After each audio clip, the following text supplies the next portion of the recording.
इस बुलेटिन की शुरुआत इस वक्त की बड़ी और अहम खबर के साथ करेंगे, जहां राहुल गांधी के वोट चोरी वाले बयान पर चुनाव आयोग ने बिना नाम लिए किया है पलटवार। कहा है कि हमारे लिए ना कोई पक्ष है और ना ही कोई विपक्ष है, सभी राजनीतिक दल बराबर है। अगर सही समय पर त्रुटि हटाने का आवेदन ना हो और फिर वोट चोरी जैसे गलत शब्दों का इस्तेमाल कर जनता को गुमराह किया जाए तो ये लोकतंत्र का अपमान है। कुछ मतदाताओं ने वोट चोरी के आरोप लगाए हैं, सबूत मांगने पर जवाब नहीं मिला। ऐसे आरोपों से इलेक्शन कमीशन नहीं डरता है। चुनाव आयोग के कंधे पर बंदूक रखकर मतदाताओं को निशाना बनाया जा रहा है। तो हम स्पष्ट करते हैं कि चुनाव आयोग निडरता के साथ गरीब, अमीर, बुजुर्ग, महिला, युवा समेत सभी धर्मों वर्गों के लोगों के साथ चट्टान के साथ खड़ा है। दरअसल राहुल गांधी ने 7 अगस्त को ईसी पर वोट चोरी के आरोप लगाए थे। उन्होंने कहा था कि वोट चोरी हो रहे हैं, हमारे पास सबूत है कि चुनाव आयोग चोरी में शामिल है, वे भाजपा के लिए ऐसा कर रहे हैं। तो बिना नाम लिए एक तरीके से कहे तो ईसी ने राहुल गांधी के पूछे गए सवालों का जवाब भी दिया है और विपक्ष पर करारा पलटवार भी किया है।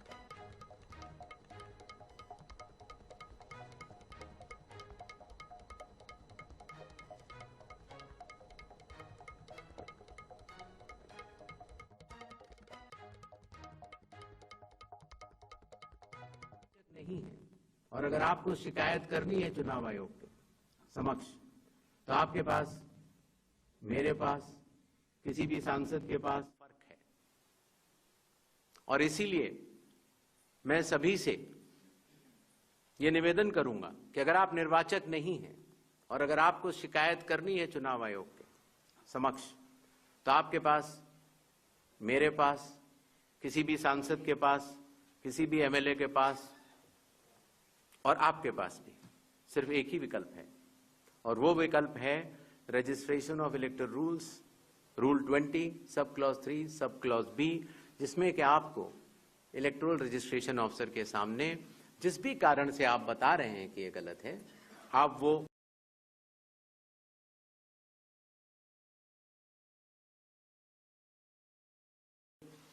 एविडेंस प्रोड्यूस करेंगे और आप शपथ लेंगे और आप इस बात को बताएंगे आगे। 187 Gyanesh sir, We'll come back. Ankit Gupta ABP news से।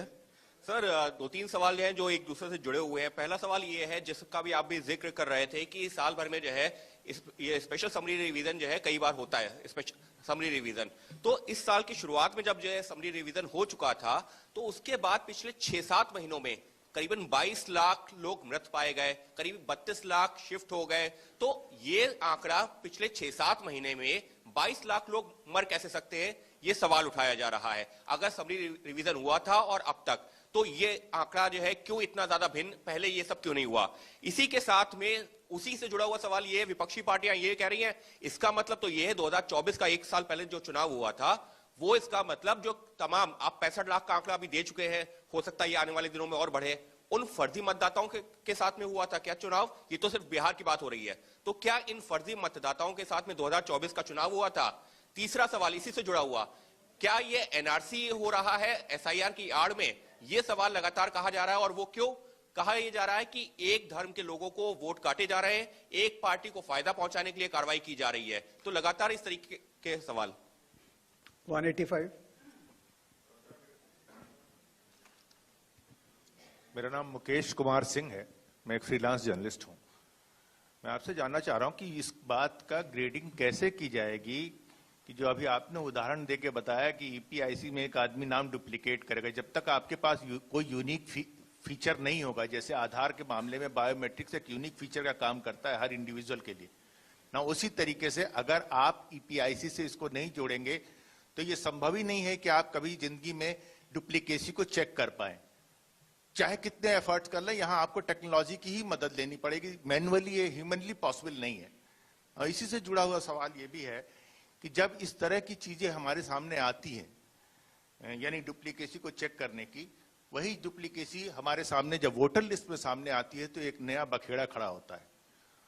अब चुनाव आयोग के सामने सबसे इंपॉर्टेंट चीज ये है कि अगर किसी चीज की शिकायत की जा रही है तो क्या चुनाव आयोग सबसे पहले शिकायत की जांच करने पे जोर देगा या शिकायतकर्ता कौन है उसकी जो है वो कलई खोलने पे जोर देगा? ये एक ऐसी सवाल, एक कॉन्स्टिट्यूशनल इंस्टीट्यूशन पे इस तरह का दाग भी लगना अपने आप में शर्मनाक है। यानी अगर उससे आप हमें बचाइए, इस देश को तो बचाइए, इस डेमोक्रेसी को बचाइए, हम आपसे ये उम्मीद करते हैं। 247. Hey, just one. Wait, I'll come back to you. No problem. Damini Nath from the Indian Express. Sir, 7.24 crore electors forms were received as of 1st August. So how many of these submitted documents along with that? And now that 15 days are over, how many more documents have been made for these electors? And the other question I have is regarding, recommended by BLO and not recommended. What is the basis on which BLO will recommend or not recommend if the documents have not been submitted? 39. Good afternoon sir, Manohar Kesari, news x और India news से sir. चुनाव आयोग लगातार clarify कर रहा है और कह रहे हैं सारे डाटा जो है सो मिसलीड करने वाले हैं, लेकिन आज भी राहुल गांधी ने इस बात को कहा है कि महाराष्ट्र में 1 करोड़ मतदाता जोड़ा गया, वोटों का हेराफेरी लगातार किया जा रहा है। तो क्या इससे चुनाव आयोग की छवि धूमिल नहीं हो रही है? अगर धूमिल हो रही है तो आप लोग लीगल एक्शन उनके खिलाफ क्यों नहीं ले रहे हैं? दूसरा, लगातार वोटर का जो है सो ट्रस्ट चुनाव आयोग पर इससे कम हो रहा है, तो ट्रस्ट बढ़ाने के लिए आप लोग क्या करेंगे? 218.